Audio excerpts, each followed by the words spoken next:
It's Thursday night. The disciples have already left the upper room. Like every year before at this time, they had gathered to observe the Passover. Every Israelite knew the Passover story. They had been telling it for over 1,000 years. Israel had been enslaved by Egypt. And so God called Moses to confront the Pharaoh and to tell the Pharaoh to let his people go. But the Pharaoh wouldn't. His heart was hardened. And so God sent plagues on Egypt to demonstrate his power.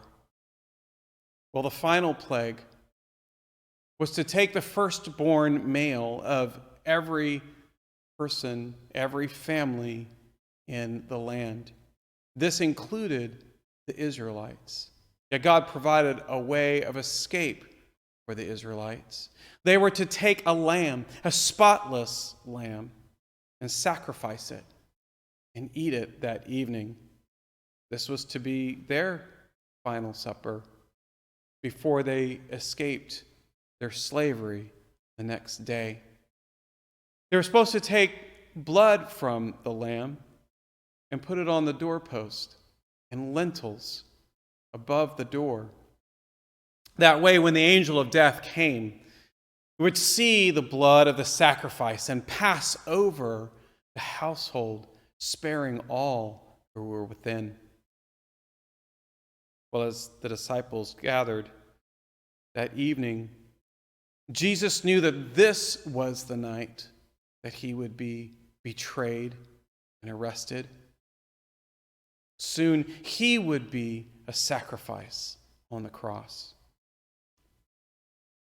And as he broke the bread and offered the cup, he was deliberately connecting his story with the story of the Passover. He was now the sacrificial lamb. Through his blood, that great enemy, the enemy of death, would finally have no power over his people. The redemptive sacrifice of the Passover lamb was just a foreshadow of what was to come at this very moment. Soon, the final lamb would be slain. Well, with the meal finally done, they all left for the Garden of Gethsemane. Jesus' heart was heavy with burden because he knew what he had faced.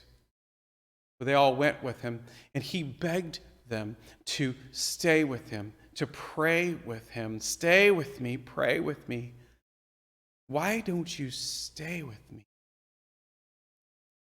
And then they came, the priests and the scribes, along with Judas who had betrayed him, and they arrested Jesus and took him away. Maundy Thursday encapsulates all the events of this evening.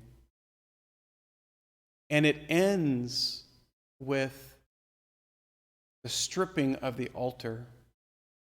Everything that would be there has been taken away.